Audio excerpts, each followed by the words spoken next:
Society के नियम के अनुसार यहाँ पर सिंगल लोग नहीं रह सकते। इसलिए अगले सीन में डेविड को कुछ लोग उठाकर एक होटल में ले जाते हैं, जहाँ पर उसे बताया जाता है कि अपना पार्टनर चुनने के लिए उसके पास सिर्फ 45 दिन है। वहीं पर डेविड की तरह और लोग भी थे जिन्हें या तो उनका पार्टनर छोड़कर जा चुका था या उनकी डेथ हो चुकी थी, और अब उनको यहाँ पर आए हुए सिंगल लोगों में से ही अपने पार्टनर को चुनना होगा। और अगर वो अपना पार्टनर 45 दिनों में नहीं चुन पाते तो उन्हें उनके पसंद के जानवर में ट्रांसफॉर्म कर दिया जाएगा। लेकिन यहाँ पर पार्टनर चुनने के लिए भी एक कंडीशन है, उन्हें एक ऐसा पार्टनर चुनना होगा जिसके 36 के 36 गुण सामने वाले से मिलते हों, नहीं तो आप उससे शादी नहीं कर सकते। हम देखते हैं कि डेविड के पास एक कुत्ता भी था जिसको वो हमेशा अपने साथ रखता था। फिर डेविड हमें बताता है कि ये कुत्ता उसका भाई है जो कई साल पहले इस होटल में आया था, लेकिन उसे उसका पार्टनर नहीं मिला, इसलिए उसे एक कुत्ते में बदल दिया गया। इसके बाद डेविड से एक फॉर्म पर साइन करवाया जाता है और उसे उसका रूम दिया जाता है। फिर डेविड के रूम में उसकी मैनेजर आती है और वो उससे पूछती है कि अगर तुम अपना पार्टनर नहीं ढूंढ पाए तो तुम कौन सा जानवर बनना पसंद करोगे। डेविड कहता है कि मैं लॉबस्टर यानी केकड़ा बनना चाहूंगा, क्योंकि उसका जीवन 100 साल से भी ज्यादा का होता है और मुझे समुद्र के बीच में रहना बहुत पसंद है। इसके बाद मैनेजर उसे होटल में रहने के कुछ रूल्स बताती है, जैसे कि उन्हें उन्हीं के हिसाब से कपड़े पहनने होंगे और वहाँ पर वो सिर्फ लड़कियों से ही बात कर सकते हैं। इसके अलावा जब तक वो अपना पार्टनर नहीं चुन लेता वो कोई भी पार्टनर्स वाला गेम नहीं खेल सकता।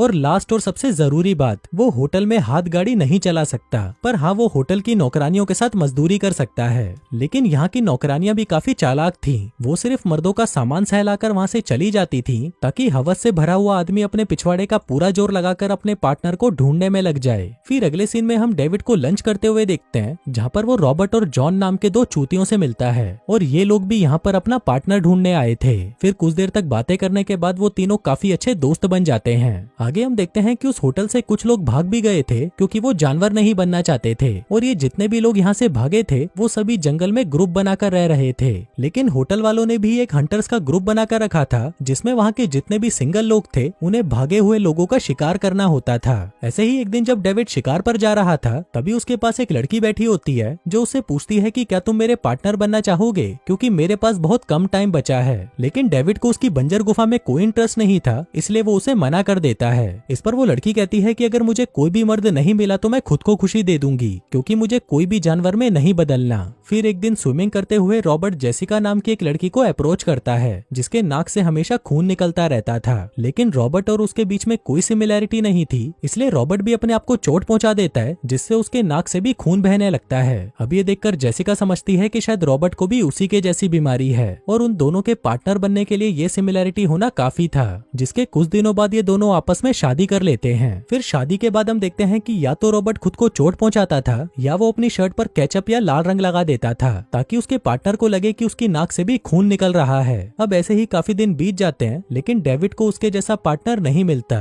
फिर एक दिन डेविड की मुलाकात रोजी नाम की एक लड़की से होती है जो बिल्कुल ही इमोशनलेस थी, मतलब अगर उसके सामने भाई किसी के ऊपर अपनी कार भी चढ़ा दे तो उसे कोई फर्क नहीं पड़ेगा। अब ये देखकर डेविड को एक आइडिया आता है और वो सोचता है कि इमोशनलेस होने का नाटक करना तो बहुत आसान है और ऐसे उसे एक पार्टनर भी मिल जाएगा। फिर एक दिन हम देखते हैं कि उस बस वाली लड़की के 45 दिन पूरे हो चुके थे और जैसा कि उसने प्रॉमिस किया था वो होटल से नीचे कूदकर खुद को खुशी दे देती है। अब उसके ठीक सामने रोजी भी बैठकर कॉफी पी रही थी, लेकिन उसे ये देखकर बिल्कुल फर्क नहीं पड़ा। तभी डेविड उसके पास आता है और उसी की तरह बिहेव करते हुए कहता है कि अच्छा हुआ, मर गई साली कुतिया। अब ये देखकर रोजी को लगता है कि डेविड भी उसी की तरह है, लेकिन वो उसका टेस्ट लेने के लिए उसके सामने मरने का नाटक करती है, लेकिन डेविड भी उसके सामने कोई रिएक्शन नहीं देता। अब ये देखकर रोजी काफी इंप्रेस हो जाती है, जिसके बाद उन दोनों की भी शादी हो जाती है। लेकिन अभी भी रोजी को उस पर शक था, इसलिए अगले ही दिन वो उसके कुत्ते यानी कि उसके भाई को मार देती है और उसके सामने आकर उसका रिएक्शन देखती है। अब अपने भाई को मरा हुआ देखकर डेविड रो देता है, जिससे रोजी को पता चल जाता है कि इस चूतिये ने उससे झूठ बोलकर शादी करी है। इसके बाद वो डेविड को पकड़कर उसकी होटल वालों से शिकायत करने जाती है, लेकिन रास्ते में डेविड उसे मारकर बेहोश कर देता है और फिर एक नौकरानी की मदद से वो उसे ट्रांसफॉर्मेशन रूम में ले जाकर एक जानवर में बदल देता है। इसके बाद वो उस होटल से भाग जाता है और जंगल में जाकर बागियों के ग्रुप में शामिल हो जाता है, जिसकी लीडर का नाम था मार्था।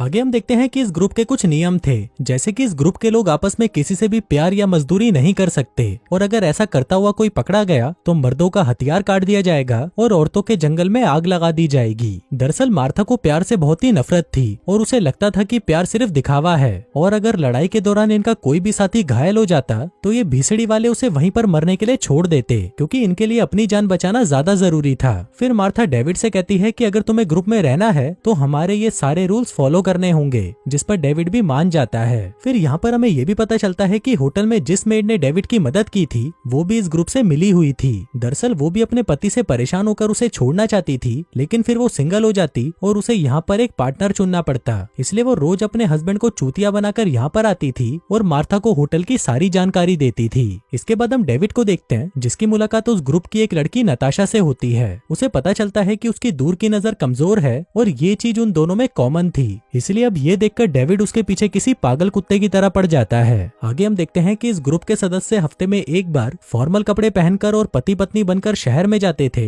और अपनी जरूरत का सारा सामान खरीदते थे। लेकिन एक दिन एक पुलिस वाले को डेविड पर शक हो जाता है और वो उसे उसका आईडी दिखाने को कहता है। पर तभी नताशा वहाँ पर आ जाती है और उस पुलिस वाले से कहती है कि मैं इसकी पत्नी हूँ। फिर रात को ये लोग होटल पर अटैक करते हैं, जिसमें वो नौकरानी भी इनकी हेल्प करती है। इसके बाद वो सबसे पहले होटल के मैनेजर को पकड़ते हैं और वो उसके हस्बैंड को गन पॉइंट पर रखकर उसे मैनेजर को शूट करने को कहते हैं। अब अपनी जान बचाने के लिए वो चूतिया अपनी पत्नी को शूट भी कर देता है, लेकिन गन खाली होने की वजह से वो बच जाती है। दरअसल इन लोगों का मकसद उन्हें मारना नहीं था, बल्कि उन्हें ये सच दिखाना था कि रिश्ते कितने नकली होते हैं। जिसके बाद वो उन्हें उसी हालत में छोड़कर चले जाते हैं। इसके बाद डेविड रॉबर्ट के पास जाता है और उसकी वाइफ से कहता है कि तुम्हारे पति को कोई बीमारी नहीं है, वो तो शुरू से ही तुमसे झूठ बोल रहा था। अब उसकी ये बात सुनकर उसकी पत्नी बहुत अपसेट हो जाती है और उससे तुरंत सारे रिश्ते तोड़ देती है। इसके बाद वो सभी अपने कैंप में वापस आ जाते हैं और उसी रात वो नौकरानी भी उनके ग्रुप में शामिल हो जाती है। अब जैसे जैसे टाइम बीतता है वैसे वैसे डेविड और नताशा भी एक दूसरे के करीब आते जाते हैं और उनका ये रिश्ता प्यार में बदल जाता है। वो दोनों आपस में साइन लैंग्वेज में बातें करते थे ताकि ग्रुप के लोगों को उन पर शक न हो। साथ ही वो बीच बीच में जंगल में जाकर झाड़ियों के पीछे मजदूरी भी करते थे।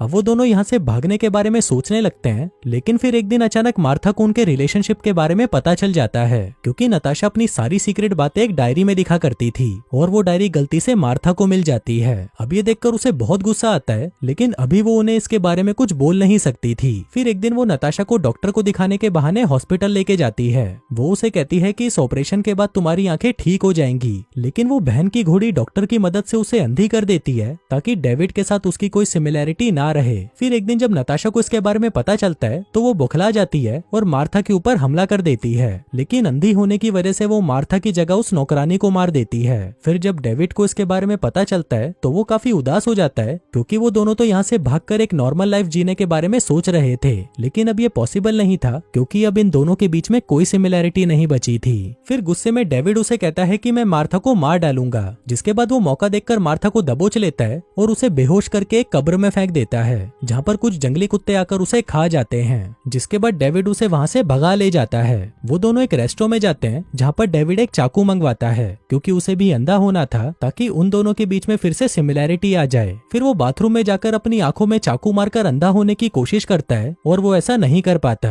वहीं हम नताशा को देखते हैं जो कि डेविड के इंतजार में बैठी हुई थी और यहीं पर ये कहानी खत्म हो जाती है।